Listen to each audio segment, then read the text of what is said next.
I'm Mark Hennick. This is So-Called Normal.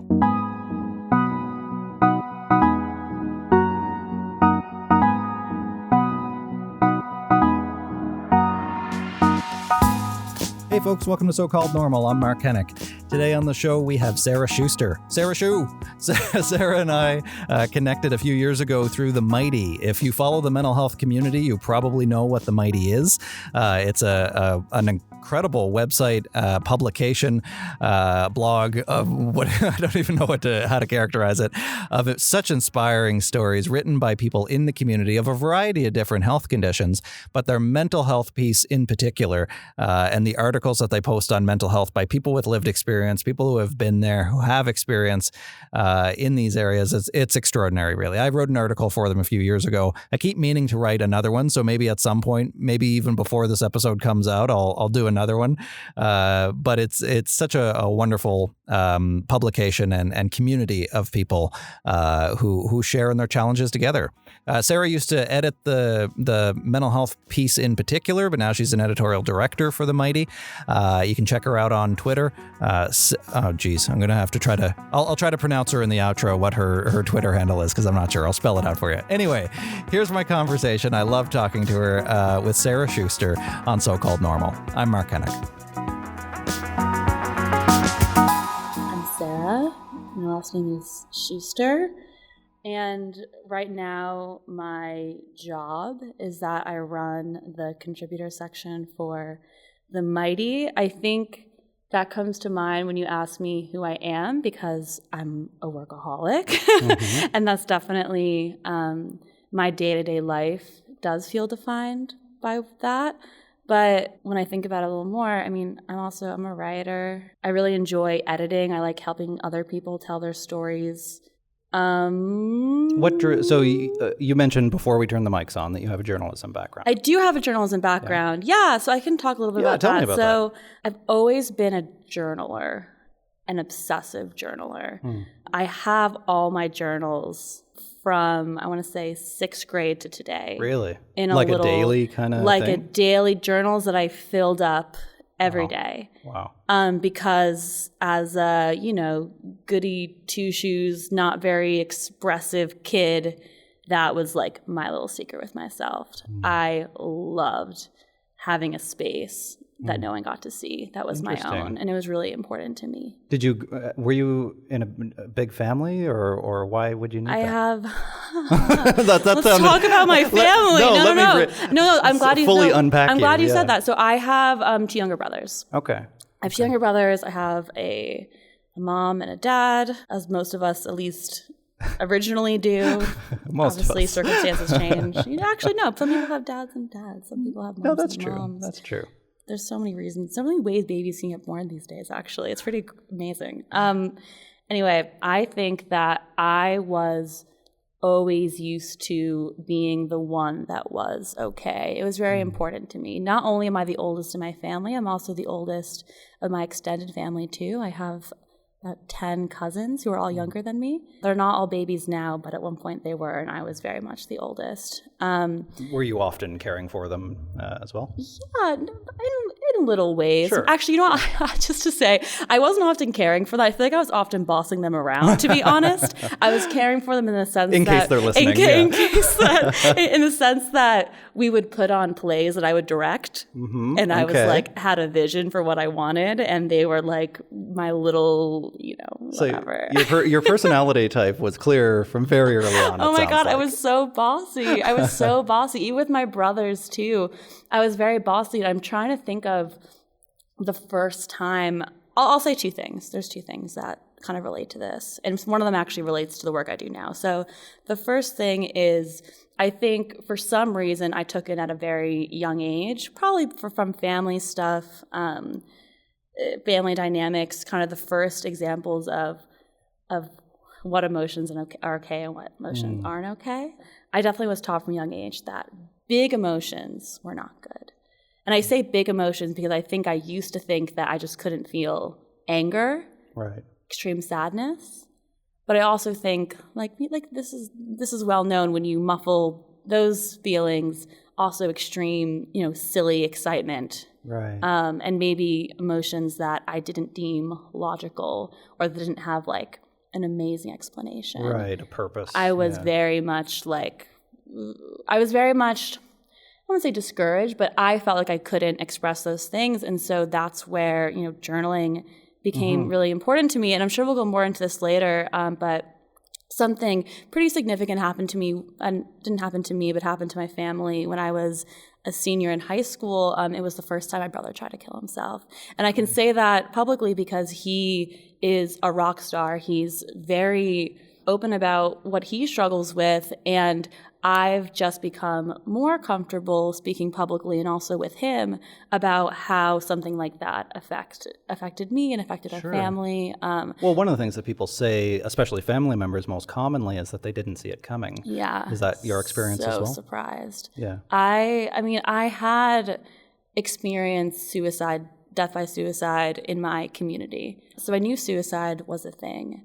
My brother and I were very close, but we were close in the sense that he would storm into my room and we'd like shit talk. I don't know if I can swear. We'd shit talk my parents, like very close in the way that was kind of like us against them. And we'd talk about school and boys and all this stuff. But I didn't know that he wanted to die. And so that was pretty big. And I think only now I'm processing how important that was to my development. And I think, again, going back to journaling and storytelling and not feeling your feelings, there was a very important or very powerful message that I took in, which was that my brother is not okay. I need to be okay because this is an emergency. And so immediately my parents' attention and my extended family's attention, it was, we all went to make sure Colin was okay. And as the oldest, I actually went off to college the next year. There wasn't a lot of room for me not to be okay. And so the journaling I actually did that I was younger, which actually started with me talking about boys. I literally there's like this entire saga in my 8th grade journal about why this kid named Matt won't kiss me. Yeah. It's like dramatic. You've gone back and it's and heartbreaking. read them, I have. And I don't often revisit it, but I remember at least this 8th grade one I did. And anyway, so there's this interesting like trajectory of my journals where I'm exploring with experiencing emotions, not just that I'm not allowed to feel, but that like I don't want to tell my parents, Sure, yeah. And then when, things started getting more real, all of a sudden, this is actually the only place I can express anything. Right. And because I'd already been doing it, it became a really safe place for me to talk about, my brother and things going on with my family.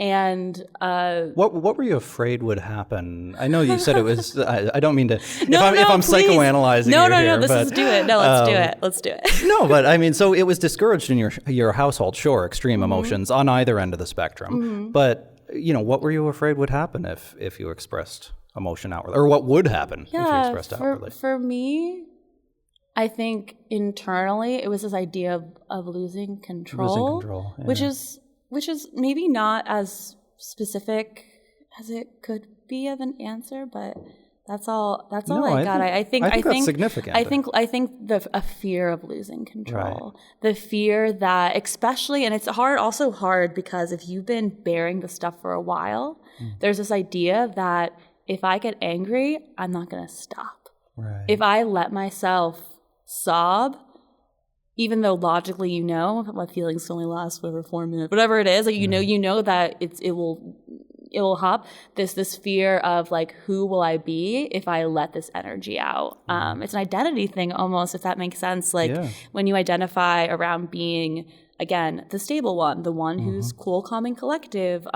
There's a fear of losing control. There's also the fear that people won't like you if someone has to witness you experiencing emotion that feels so extreme. Right. Yeah, it's uncomfortable to be around somebody who's judgment, experienced of course, extreme emotions. Afraid of getting judged, afraid that people think you're one thing and they find out that you're crazy or that you aren't as put together as they think you are.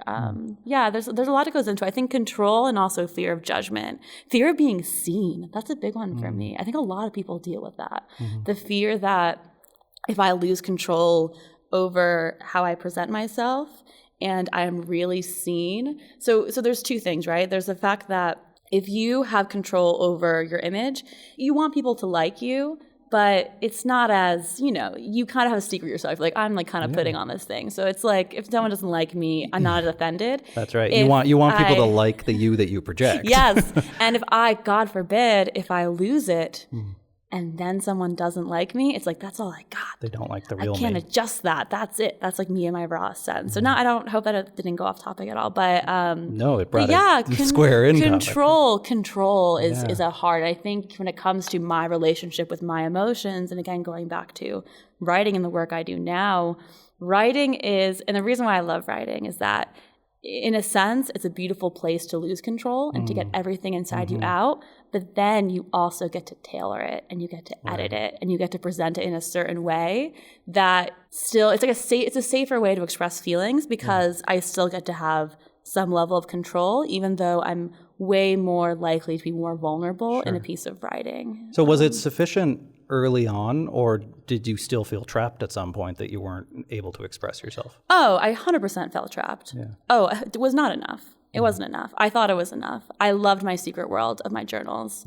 And then in college, I started thinking about killing myself and cutting myself. Like, that's what it was. It was it can't. And I think a lot of people who found ways to cope, certain coping, when you put all of your eggs in one basket. And then you lose the basket?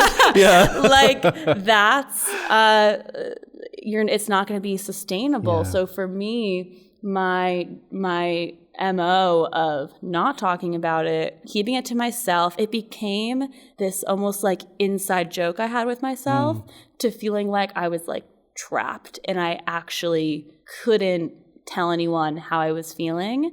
And that's when the bad thought starts. And that's when, for me, and I know you talk about suicide a lot, for me, my suicidal thoughts and my self-hating thoughts and the stuff that I still experience to this day, I've tried to learn that they're really my red flags telling me something is wrong. Not that I'm very lucky that I've never been actively suicidal. I've never, although I do think of self-harm, I've never planned a suicide. I've never been suicidal in the sense where I could honestly say that I wanted to die and would take action to die. Well, it's a broad range, I think, of experiences. It's a range. My experiences, very much the thoughts, and because I have a little OCD gene in me, the repetitive thoughts of, I want to kill myself, I want to kill myself, I want to kill myself, sitting in class, taking notes, I want to kill myself, writing in my notebook, I want to kill myself, I want to kill myself, I suck. Did anybody ever find this? Notice? No? No. Yeah. So how did you, or did you ever come to a point where you realized, or somebody told you, that's not like healthy, what's happening? I actually I was able to write a piece about this. I have a memory of, I worked at this like pita place in college that was open to like 3 a.m. late night shift. And I remember struggling during a shift and during my break, Googling on my phone, is it normal to think about killing yourself all the time? Because at that point, it was a soundtrack, and I didn't really find anything. And I think when I finally went to counseling and kind of learned how to talk about it, that was helpful. Honestly, though, I'll tell you that like my work at the Mighty, which I know we haven't really covered yet. No, but let's go there. Tell me about your work at the Mighty. When I started working at the Mighty, sometimes we were talking before about this recovery narrative. My story is a little murky, where I feel like when I started, and a lot of people do this actually, I shouldn't pretend that this is unique to me, but when I started working at the Mighty, I was still thinking about killing myself all the time. Right. It wasn't like I was like, I am ready to share my wisdom because I am cured now. It's amazing that people still think that about advocates as well, mental health advocates, that they've figured it all out and they're great now.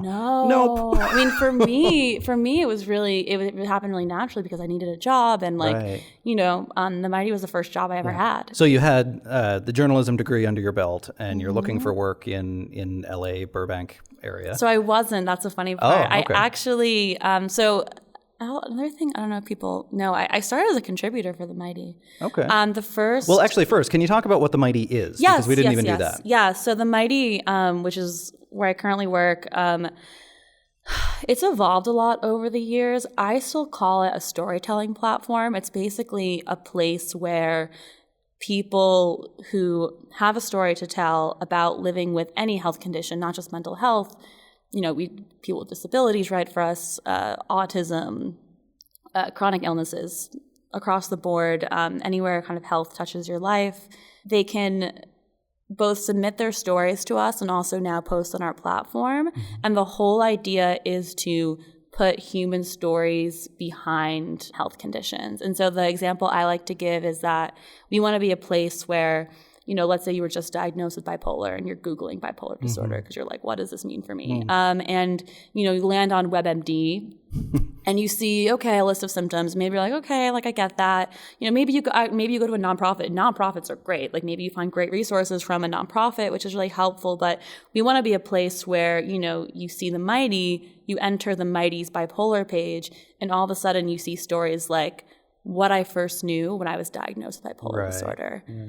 What relationships are like as someone with bipolar disorder. All these little moments that can basically put words to people's experiences, a list of symptoms won't be able to do. We want to be that portal, that place. So basically what we've been doing for the past 4 years is collecting these stories from people in our community who choose to write for us so that through our social channels, also through, you know, search and other ways people find content, someone who is looking for information about their condition can basically be met with some sort of hug in the sense that they might be able to find a story that relates to their experiences. Sure. I mean, anybody can find a pamphlet with symptoms on it, right? But to find somebody who's been there and their experience might not be exactly like yours, but at least it's a human who's been through it. Yes, letting people tell their own stories is really important to us and to me. And so that's kind of, I don't have the same position as when I first started, but that's kind of where I started. Was that new for you, getting into the health advocacy kind of world? Yeah, so it was in the sense that another thing I like to tell is that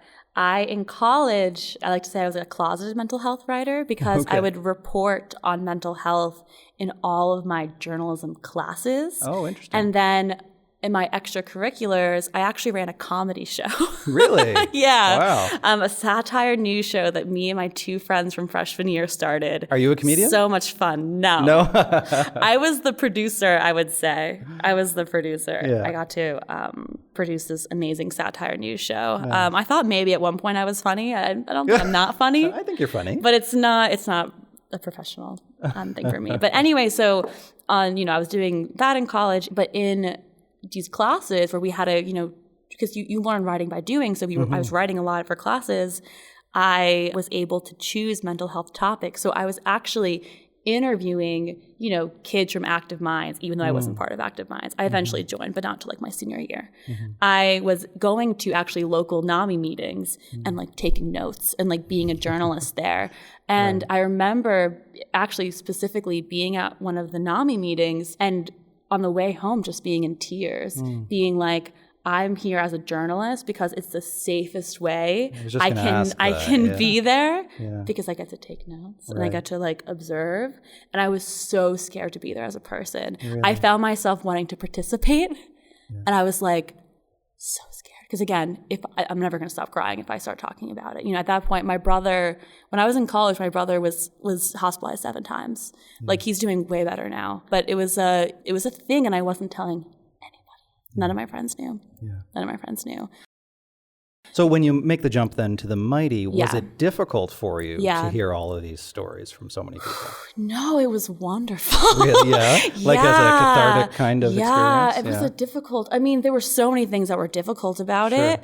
Actually, to be honest, because of how I approached it at first through a very journalistic lens, I still say I'm able to have my editor hat on. You can't edit 8 stories about suicide a day. Right. Which I don't always do. We try to spread out the content. Yeah, no kidding. But you can't read it. You can't read about suicide all day and and have your emotional hat on. Right. You couldn't do it. So I'm able to. I think from day one, because I was already so good at bearing things. I always like to say that I have amazing defense mechanisms. They're top notch defense mechanisms. I tell people sometimes that I've gotten very good at being depressed. That it's just I practice all the time. I'm a great depressed person. Yeah, I'm it comes in handy. Professional. But that's the one job, the one career, probably why you were directed there, or why you made it to that place, where that particular set of defense mechanisms. Oh my God, it was handy. So helpful because I'd already been doing it. So to read the stories and still really, feel them, enjoy them, but to see them as stories. Right. My job is to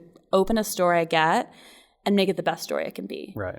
My job is to give it a headline. I think that will summarize the story and will help people see it. My job is to make sure all the copy is okay. For some writers who are a little more scrappy, my job is to help them with their sentence structure. I love that stuff. Like that makes me like fixing sentence structure is like a joy. So this is the most important question I think so far. Have you ever been in a public place and had a pen or marker on you and corrected a sign that you've seen? The grammar. Never? Every once in a while I have. I think I've texted my boss, the editor-in-chief of the Mighty, pictures of bad grammar on signs just to like be like, I don't know. But what's funny about that is this is like the dirty secret. I'm actually not that great at grammar. Oh, no? I love, I'm more of a macro writer where I really like sentence structure and I really like making things cohesive. Right. I actually, I'm infamously, it's a little topic, I'm infamously a really bad speller. And so when I told my friends I was editing, they're like, no, you're fucking not. You're not editing. Like you're editing other people's works. Like you funny. Can't, your texts and emails are full of typos, but I've gotten way better. I've had to slow down. I've actually just recently, I'm not even finished it yet, have been reading The Writer's Journey by Christopher Vogler. I've heard of it, but I haven't read it. So he's a screenwriting expert. It's kind of a classic in the field of screenwriting, but he very much talks about, the whole point of it is about the structure. And he applies the hero journey and the narrative of, overcoming the challenge. And like many big Hollywood blockbuster movies have that overlay. But I really respond to that kind of structuring your story because some people think that you can just...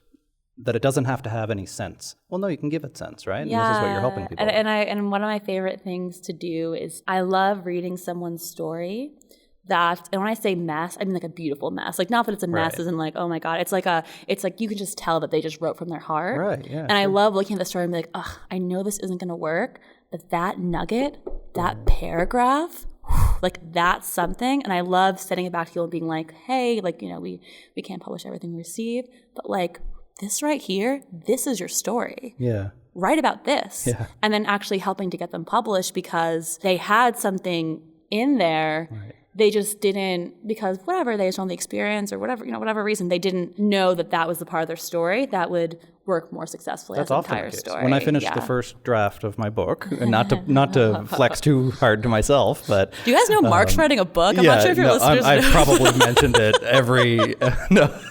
for like 2 years now or whatever it's been. Anyway, no, but when I wrote the first draft, they said, okay, upper limit 90,000 words. So I gave them 130,000 words. Of course. And when I sent the email with the attachment, I said to my editor, here's a great big hunk of stone. I think there's a sculpture in there somewhere, but I can't see it. That's a great metaphor. It is, right? Yes. And that's it. You just get it all out. Anne Lamott is, her book, Bird by Bird, is brilliant. I read that in creative writing class in college. It's brilliant, and it was so helpful for me because the best advice in it that I've ever received was write your shitty first draft. Just dump it all out, and then work with the material, right? And I also think what you said too, and asking for help. Yes. Like sometimes even I edit professionally, and I've handed. I wrote my first feature last year. And it was so hard. It was so like great, and I, again, like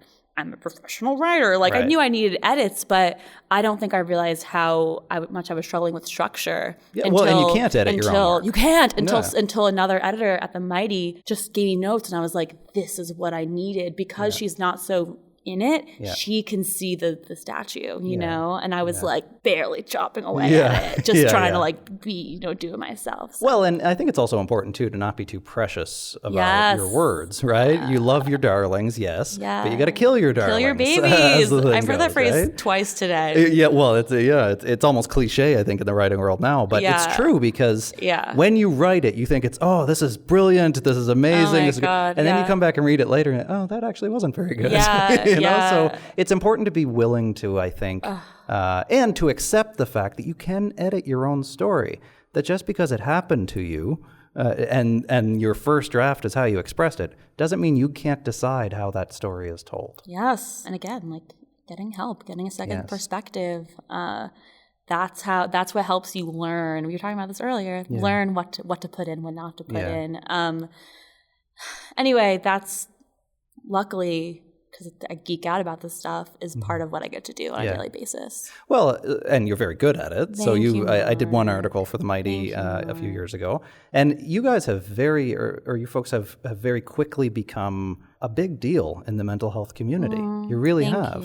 Are your mental health articles, is that a sizable portion of what the Mighty does? It's most of our articles. I thought so. Yeah, it's most of our articles. It's our biggest section. Yeah, and there's a few reasons for that. I mean, mental health touches everyone. So if you have a chronic illness, if you're autistic, you're probably, for various reasons, also struggling with your mental health. Sure. It could be because people don't accept you for who you are, and that makes you feel certain ways. It could be because having a chronic illness has changed the life that you knew, and all of a sudden you're thinking about suicide when you were never someone who, consider that before. Mental health touches everything that we do. So it is the biggest section, but I also think it was a good time. I think in general, people are just like really talking about these kind of issues more. So it was right time, also like right community. And honestly, like we only were able to grow because there were so many people who are willing to tell their stories. Now, I don't know if you're too in the weeds of it to really notice the macro trends from article to article, but do you notice that there are particular areas of mental health or types of struggle or recurring things that seem to come back over and over? Yeah, that's a great question. As far as themes we see again and again, I think people not feeling understood is pretty big. And whether that's a teacher, a parent, friends, I think across mental health conditions at least, this idea that even if I'm an advocate and I have my community online, it can sometimes be harder to look at the people in the eye who you're interacting with every day and getting them to understand. I think that's a pretty common thing. And I think, like any condition, but especially mental health, loneliness, isolation, shame, talk about things that make mental health issues worse if you're already struggling. Something that I found with myself is that a lot of people's journeys, it's not just about quote unquote curing the mental illness. A lot of it has to do with taking away the layer of shame that covers the symptoms. And then you can deal with the symptoms. So I think that layer of shame, that the idea that what they're experiencing is shameful, still, even though, again, like we mental health is everywhere, and we think that, stigma's going away.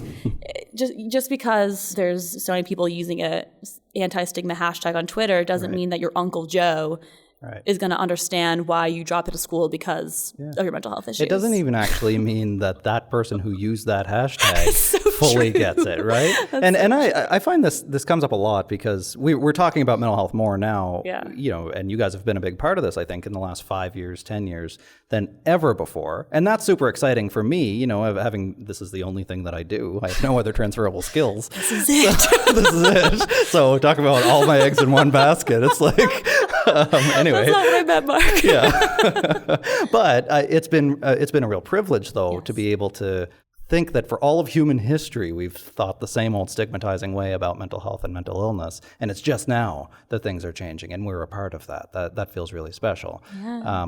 But also realizing, too, that this is a generational change, and it's a slow change, that there's still a lot of really significant problems with the system. And I also think that, like with a lot of things, social change is slow. Changing the systems that serve people is even slower. So not forgetting that while it's amazing that, more people don't think that people with mental illnesses are bad. Also remembering too that there's, and I have no really advice for this because this is the kind of work that I don't do, but I want to do, remembering that, unless it's actually that information is getting up to people who have power to affect availability of treatment and things like that. Yeah, and I think it's a big part of that too is challenging stigma when you see it. Yes. Not only in your community, that's almost easy to get pissed off when somebody says or does something that's stigmatizing. Oh my God. But also to challenge yourself. And in the advocacy community, as it's been growing, asking yourself occasionally the question, what am I actually advocating for? And is it helpful? And is it moving the needle? So right? what was the word the first time we met, you used a word to describe yourself. Are you still identifying from that word? I am. What is it? I forget. So I've got all kinds of issues with the mental health advocate title, because everybody's an advocate now. I think that's great, but it also gives me pause and concern that, well, what does that mean? What are you doing? Are you advocating for? Right? Yeah. Exactly. What are you advocating for? But is it helpful? Is it useful? So I started calling myself a mental health strategist, and I still do use that name. I use both now, advocate and strategist, because I do both. But it really grew out of the purpose of this podcast, the shift of or the recurring criticism, I should say, of Bell Let's Talk, that we need to do more than talk, we need to act. And I think that's even just from a clinical perspective, that's how we help people, is giving them strategies and tools. And talking is a great first step, of course. But we have to do more than that. And support. People need to feel supported. You can't do this alone. People need to feel supported. So I totally understand, for people who work on the internet. Yeah, every once in a while we do get a comment going, this is nice, but what do I do now? Right. But this is nice, but I'm alone and I feel like no one understands me in my life. And I can't afford treatment, and and you have to look at those people and be like, man, this fills one need, but I think being aware of the limitations of your advocacy and being aware, I love criticizing myself, and it comes very naturally to me, and so I also love criticizing or thinking about the limitations of storytelling and going, storytelling is awesome. It's important. It's vital. I want people to, again, get rid of shame, feel like they're not alone, but I think not pretending that storytelling is the end-all, be-all of advocacy, and hoping that there's other ways people can get involved. And I also think an important thing, too, is that I want people to feel like they can make a difference even if they're not comfortable telling their story. Especially if they're not comfortable. Especially if they're not comfortable telling their story. Something that I've said before to Mighty People is we put a lot of pressure. If you want to make a difference, there's a lot of pressure to be on all social media accounts, be posting this many times a day. And what I want people to know is if you get depressed and tell your friend about it for the first time and find support, that's just as important as if you tweeted about it. Absolutely. It doesn't have to be on Twitter to count. Right. I tell myself that too, because I'm such a shy tweeter. I actually have in my bio shy tweeter, because every once in a while I'll have this burst and I'll be like, I can tweet, and then I go into I can't do it for another a few weeks. I don't have that problem. So I mentioned to you yesterday when we saw each other that of my firm belief that Twitter's over. Oh, right. Are we going to discuss this right now? Sure we can, yeah. And I think, it had its run. It was good for a while. Oh my God. You're declaring it dead. Well, it's not quite dead yet, but it's definitely over. You heard it right here, right now, folks. Do not share this podcast on Twitter. It's not going to matter. No, share it on Twitter. But it used to be, I was at the time a late adopter. Which means I think it had been around for a year or a year and a half, and all my friends were on it, but I didn't want to do it. But then I eventually did, and it quickly became my primary platform. I did everything on Twitter. But now, and it's really just been in the last year or so, that I've been thinking there's not as much activity here. The discussions, they've never been particularly helpful or insightful, I think. Sure. But, there was an incident a while ago, year and a half, 2 years ago, I think, where I got attacked by the mental health community for something that I had said. Even though the core message was very much in line with my views and my beliefs, it was very easily misinterpreted because there's no room for nuance. None of this is rocket science kind of stuff that I'm saying here. Yeah. So just in terms of traffic, though, that I've noticed, it doesn't seem to be as popular as it once was. Yeah. And so what's next? Well, that's a good question. I don't know. I'm like I was with Twitter. I strongly resist Snapchat. I think it's stupid. But anyway, I don't have a Snapchat. No. Snapchat makes me so anxious. I had it for a grand total of about 10 minutes, and I was like, no, this is stupid. I'm deleting this. Snapchat because why? That's my Snapchat story, probably similar to yours, is that I don't text people back. You've tried to if you tried to reach me on Twitter. I don't communication is really hard for me. Yeah, no, me too. Sometimes it's well, I think I sent you one fairly recently that I was like, I was going to, this is a response to an email from 8 months ago. And it made me feel so much better. So I was like, other people do this too. But anyway, really quickly, Snapchat, people were snapping me and I was like, I have to respond to this too? And I have to take a selfie. I also have anxiety taking selfies. It just, so the whole thing wasn't for me. as I get older, I am very much getting older. So if I'm turning. so if Snapchat is next, I'm going to go into a black hole. Like you'll never hear from me again if Snapchat's next. I don't know if I could do it. No, that won't be me. So, but I think though that millennials in particular, we're digital. I'm an old millennial, but still. You're not that old. No, I'm not that old. No, but I'm right on the edge of millennial, the entry edge. But we're digital natives, and this is how we communicate, and it has built a great community, I think, between us. But there's a lot of downsides to it too. We see higher rates of depression and anxiety and body image issues, all kinds of things. Yeah, social media. It's a tool. It's a tool. It's good for that people can connect. It's really good for people who don't have supportive environments to be able to find support or to find people who are talking about things that they care about. Right. It's a lot of good. And I think whether it's Twitter or it doesn't matter what it is. I think it's all about just like our need to connect with each other and wanting to, wanting to talk to people who get you, right? So I don't think it matters. So so whatever, if Twitter's dead, whatever's next or whatever, mental health advocates and advisors will be using next, it's all about making sure people feel connected. And whatever it is, it's not going to matter. Which really speaks, I think, to what the Mighty has been doing, connecting people in a deeper way than just arguing about something. Yes. Right? I mean, I hope so, right? I mean, the favorite comment I've to see on a post is someone saying, I've felt like this forever, and I couldn't figure out how to put it into words. Right. And I just read something for the first time that spoke to my experience. That's my favorite comment. So this idea that, and how do they find it? Social media. Yeah. 70%, I don't know what I said. No, more than half, I'm trying to get my stats right. More than half of our articles are found through, more than half of our articles are read through Facebook. Sure, no, of course they are. And actually, it seems like Facebook is having a resurgence in some ways. Facebook, it's hard to say. But anyway, so if it wasn't for social media and, we're trying to get people to go to themighty.com, but people are finding our articles through Facebook, you know? So if they weren't framed for social, and if they weren't, have the ability to be shared on social, we'd reach a lot less people. So yeah, that's I've gone back to Facebook in particular as my primary, which makes me sound so old now when you think of it. My Facebook, I only use my Facebook for, I'm on Facebook all day for work. Right. So my Facebook is just it's just a thing. I don't really post on it often. Yeah. So you said, I think, and we didn't really explore it further, but you did an article, did you say, or you wrote something about your experience? I've written a few things about my experience. So the first thing I ever wrote that got picked up for the Mighty, the first thing that I ever publicly wrote about mental health. I think that's what you started to talk about. Was this almost coming out piece about using the counseling center. Not to co-opt that word, but essentially I had that point, it was my senior year. I had joined Active Minds officially. I was the vice president. Nice. And I knew, and this is kind of funny thinking about it now, I knew that I wanted to start a blog. That was my thing. I was like, I'm not going to tell my story unless it's in writing.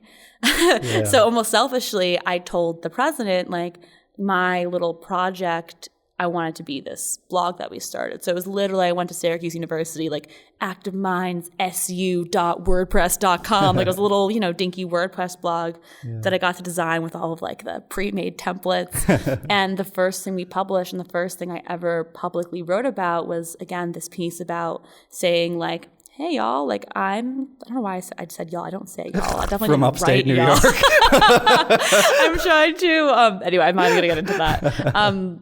I'm trying to stop saying guys, but then when I say y'all, I also don't like it. So I haven't figured out. Hello, everyone. Hello, you people. Hello, you. I was like, my name is Sarah. You might know me because I run this comedy group. I write for this magazine, blah, blah, blah, blah. And once a week, I put on my gym clothes and pretend I'm going to the gym, and I go to the counselor's center. And the whole piece was about that. It was about this idea of feeling like I didn't deserve to have support. And then finally, literally, and this is a true story, someone who, I had a huge crush on this person. That's besides the point. That really wasn't the only reason why I was listening to him. Yeah. But this gentleman who, we were friends, literally took me to the counseling center. Took me there, came with me because I wouldn't do it myself. And not did he take me there, he was the only person I was talking to about like, I want to kill myself, haha. And he was like, that's not, I didn't even think of it. You mentioned like when was the first time. It usually was this person. And we were just emailing. I remember him emailing, tell me 10 reasons why I think that you should go to counseling. And 10 reasons came out and like that. I'm like, oh, well, from the outside perspective, I had a list. I had just 10 things. I sent it back to him. Finally made the call. He literally like had to like walk me there, went to my first appointment, and I kept going. And it was like not a great first counseling experience, but it was at least a space where I could just like rattle off and just like, just talk and realizing how much I wasn't saying. And anyway, this first piece I wrote was about that. And that's the piece that actually got picked up by the Mighty because I happened to be friends with the editor-in-chief of the Mighty, who's still the editor-in-chief, Megan Griffo, on Facebook, because she went to Syracuse and we had like passed each other. She was like a senior features editor at this on-campus magazine while I was the freshman intern, and we just like became Facebook friends but never really spoke. But that was the first piece to get featured on the Mighty, and then I wrote a few more from like a sibling perspective. I think I told you, I wrote that piece about passive suicidal thoughts, which was pretty great actually, because I got to interview this psychologist. And again, in my journalism interviewer mode, got to ask him about like, why do some people think about killing themselves? Secretly being like, tell me why I think about killing myself. What's wrong with me? Try to be really professional. Like hypothetically, what would you tell someone who 20 times a day thinks they deserve to die? Often I hear my friend deals with this or that, and it's always clear where it's coming from. So I did one of those, and I got to write this piece. But I mean, I have a lot of personal stories. Now it's like pretty second nature to share. I feel so lucky, honestly, just very grateful that through, something that used to be just me and my journal now gets to be online. And even though like I'm definitely not as good as talking about it as I should be. Great example is that my parents found out that I was on medication from a Mighty article. If you ever want to tell your dad, who you've never talked to about anything emotional, that you're on medication for anxiety and depression, writing a Mighty article is great. How did he respond to that? He called me. It was really nice. He called me and said, I had no idea, Sarah. I had no idea. Because again, my brother was so, and he's so important to us, and we're all trying to take care of him. Yeah. And it was a good moment, actually. I find more often than not, we're more afraid of people's reactions than what the reactions actually will be. Yes, like God forbid your father finds out you're not perfect. Right. Like, I really thought that was the standard, and he never explicitly asked that of me, and actually has been very, very cool as I'm learning how to talk to him and my mom about these things. So you said early on that you had, at least at some point, a fear that if you were vulnerable, if you opened up to others, that they would see the real you. Yeah, and the world would end. Right. That's what would happen. So now that you've done that, it seems, and maybe you haven't, exposed every dark corner of your inner psyche, but do you still have that fear that people will see you now that they have? Yeah, I do. I wish I could say I didn't. I wish that I could say that I was in a place where I felt comfortable being seen. And I think it's slowly cracking away. It's slowly cracking away. Because even here talking to you now, I'm here for a podcast. Right. There's a purpose. I know why this podcast is happening. That makes one of us. Right, exactly. Mark's like, wait a second. No, I can talk about it. Advocacy has been so great for me because it lets me, again, chip away at my walls while still having there be a comfortable wall. Right. What I'm working on in my own space, a good example is like opening up to friends. Mm-hmm. I recently went through something that I won't get into, and it was the first time I had really like told my friends as it was happening. I had these two great friends. I have a few more than two friends, but these two friends in particular who I have in LA, who I remember like talking to them in a very vulnerable way, like in a way that that I saved for therapy, and having them be so supportive, and then getting text of them being like checking in and just crying, being like, I'm not used to this. I'm not used to people checking in on me, because I'm never letting people know that there's something to be checked in about, So it was very easy for me to become the mental health editor of the Mighty. It was very easy for me to fill these certain roles that we fill as, like you said, public people, because I know the power of storytelling, I know my audience, I'm thinking of these things through a very, again, journalism degree, advocacy lens, and I still am at the point where you could just sit down with me in my real life and I'd feel comfortable telling you what I was feeling. I'm still at the point where I'm learning how to tell my boyfriend when I'm angry. That was a huge thing. Like learning how to fight. Yeah. I literally had to learn how to fight. Yep. I'm still really working on that. And that's okay. Like we said before, that's okay. It's okay. I just I sometimes, and it's really easy to get hard on yourself. And I'm sure this, you know this as someone who is public in a space where we talk about mental wellness. I recently went down on my medication and I was thinking about hurting myself again. And I had to remind myself, like, okay, been here before. Let's see where this goes. Yep. Doesn't mean that I'm awful. Like, you know what I mean? So, and actually that's a difference between having a thought like, I want to kill myself, or like imagining cutting yourself. And then the second thought being, what the fuck is wrong with me? Yeah. I need to, what's wrong with me? Why am I thinking this? Even the fact now that I can have that thought and be like, sup? Yeah. Okay, here we go. I think that's one of the most important lessons. Here we are lessons, again. Right? And at least, and again, not that. And that might be a thing. I think you talked about this too, like, or at least I've maybe heard you talk about this. It's not that you're never going to be depressed again. No. It's not that, for some reason my brain has decided that like self-destructing myself is like something I think about frequently. It's just going to happen. Even when I'm doing well, I'm having a great day and my brain is like, are you sure you deserve to live? Like, it's like incredible, you know? And it's the type of thing too that if you've been there before, you can't just forget. It doesn't just erase from your mind. And sure, that would be nice, but if you're clinging to that idea of why me and why can't I just erase all these thoughts from my head? That'll never happen. So if anything, I kind of forgot what your question was, but like that's something. I think that's something. I think changing my relationship with my thoughts and also again chipping away slowly. I think the important thing is this.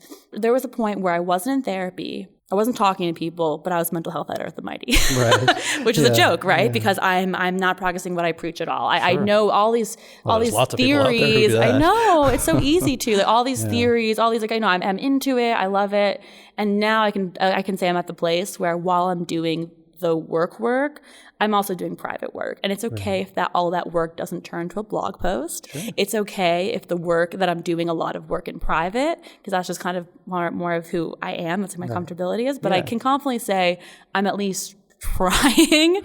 And that's, it's better than nothing for sure. Would the little girl who was scribbling in her diary, in her journal, little Sarah, would she actually believe you if you talked to her right now about all this stuff that you're doing, expressing yourself in this way? No, I don't know. That's a great question. Well, let me reframe it then. All things considered, do you like yourself now better than you did then? You know what? Here's what I'll say. I don't know if I like myself more. I definitely know that I'm capable of a lot more, and I know that I can still be myself even with those extreme emotions I'm trying to hang on to. I think that's what I'll say. I'll say that I don't know if I can confidently say I like myself more than when I was, because I also hadn't had the same experiences that I had, and I'm very lucky that like I had a pretty stable childhood, things like that. Mm-hmm. So I think I had a lot going for me, even though there was some like teenage angst and self-hate. But I think that I'm just like imagining myself. It's so weird. I think that if I were to tell that person that the stuff that you're writing in your notebook could actually like be public one day and could be used like for something, I don't know if she would believe that. And I think that it's been a good thing that I've been able to, turn my little private world of darkness that I was so proud of into something public. But there's also a sense of loss too, I think. I think a lot about how sometimes I actually think part of the work I do now like is almost like getting comfortable with that like private little dark world again, and trying to figure it out and trying to, sort through it and figure out how it affects me. Right. To go and visit it, but then leave again. Yes, but having a place to go, to go elsewhere, I think is really important. So yeah, I think the fact that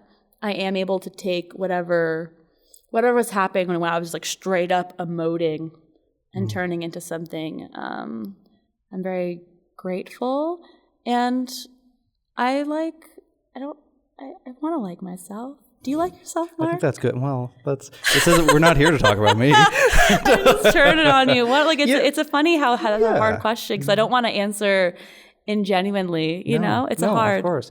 And you know what? That's probably one of the most consistent things that I've noticed in talking to people is that nobody really wants to say, yeah, or actually I shouldn't say nobody, but very few people want to say, yeah, I'm awesome. This is great. And I love every part of myself. Here's what I'll say about myself. I think, oh my God, I'll tell you, this is so embarrassing, but I'll tell you, I'm kind of obsessed with this quote. No one's here, right? I'm kind of obsessed with this quote that I wrote to myself. Okay. Once I was going through a journal that I had. No, and it wasn't even a journal. It was like what was it? I don't know. It was something that I thought that I was an unused journal, and I was like trying to find something to write with, and I found this line that was dated when I was a freshman in college, and the line was, sometimes I have so much potential, I want to kill myself. And I looked at that and I was like, holy shit. I don't know if that resonates with you at all, but to me, I actually think it's very telling of my self-perception, where there's almost this ego to it where I don't feel comfortable saying that I like myself, but I actually do believe in me some like drive that I have the potential to do a lot, whether it's the way I work or the way I interact with the world. There's a drive in me. I don't know. I do think it's good. It's a frustrated ambition, that moves right? me forward. That moves me forward. And then I think what kills me is that part of me that always feels not good enough, and I always see what I could be doing, and I never look at what I am doing. So this idea of what do I think about myself? Like, I think I could do amazing things. Every day, not every day. I'll have these moments where I'm just like, especially being here at the Healthy Voices conference, I've been looking around going, I have to be, this one woman gave a presentation about policy and she's a lawyer. I'm sitting there going, I have to be a lawyer so I can do this work. Every single, person I feel very inspired by, but I also feel very like, oh my God, like I could be doing so much more. Like this is, I can feel it in me to be making a bigger impact. Right. But with that comes whatever in me hates myself for not already doing that, if that makes sense. It makes perfect sense. And I also think, though, that's it seems to be a common factor on everybody who's been the most successful has that drive, that desire to do something better, whatever better means to you. So I do like that about myself. I'll say that. I like that I have a lot of passion for what I do. Yeah.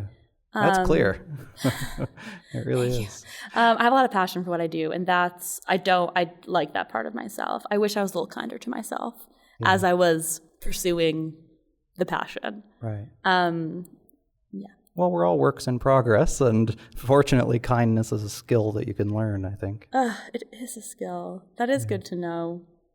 That is good to know. Well, you're very good at what you do. You're changing a lot of people's lives by giving them a voice that they've never had before.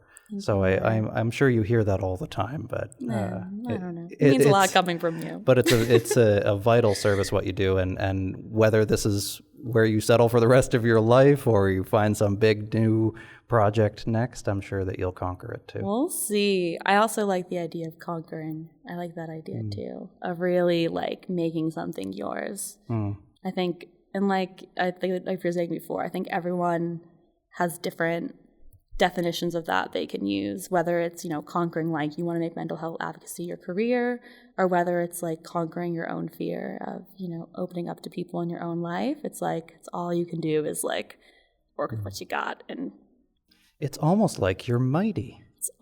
It's as if we are all mighty. End podcast. Cut. Well, so it turns out it's Are been we a out pleasure. Of time anyway? We're out of time anyway, so go to the Mighty and mighty.com. Mighty.com. Read some of Sarah's incredible work and contribute stories of your own. Sarah, thank you so much. Thanks, Mark. This is great. right, that's it. That's my conversation with Sarah Schuster. So on Twitter, I was trying to read this quickly in the intro. Her Twitter handle is Sarah Eliz Tweets. I imagine that's her middle name. I'm going to ask her later. Is Elizabeth, I assume, or Eliza maybe. I don't know. Let's talk about this on Twitter. If you want to head over to Twitter and tag me at Mark Hennick, MarkHenick. Tag Sarah too, Sarah Eliz Tweets, and we can have a conversation to try to guess what Sarah Schuster's middle name is. And the most creative answer I'll read on one of the future episodes, maybe. We'll see. Anyway, that's my wonderful conversation with Sarah Schuster. I really enjoyed talking to her. Go check out her work and the work of the entire inspiring community at The Mighty if you're not familiar with them already. Or if you are, go back and it's an opportunity to read them again. I share their articles all the time on my Facebook page as well. So you can find me on Twitter, I mentioned, on Facebook, LinkedIn, YouTube, Instagram, wherever else. I'm not hard to find. Google me or go to at Mark Hennick, at MarkHenick. You can also check out my website as well, markhennick.com. As always, head over to applepodcast.com. I don't know why I keep saying applepodcast.com. That's okay. It's not a website. So now we're going to have to pause for a minute so you understand that it's Apple Podcasts. So I understand that it's Apple Podcasts, not applepodcast.com. Anyway, go to Apple Podcasts, please. Subscribe to my show. Subscribe to So-Called Normal. Leave us a rating. Leave some comments. Share it with your friends and family. Your support really is what makes this possible. Also, what makes this possible, the wonderful team at E1, at Entertainment One in Canada and the United States and around the world for helping us to produce this. Adrian, Kimberly, Allison, my great, wonderful editor, Dave Trafford. This has really been a team effort. Last thing I'll mention, since I mention it every time, go to betterhelp.com/Mark, enter the promo code Mark, and you can get a free trial of some online psychotherapy. Go try it out. Safe, credentialed, screened psychotherapists that you can talk to anytime, day or night. betterhelp.com/Mark, enter the promo code Mark. That's it for me. I'm Mark, if I haven't said my own name enough times so far, and this has been So-Called Normal.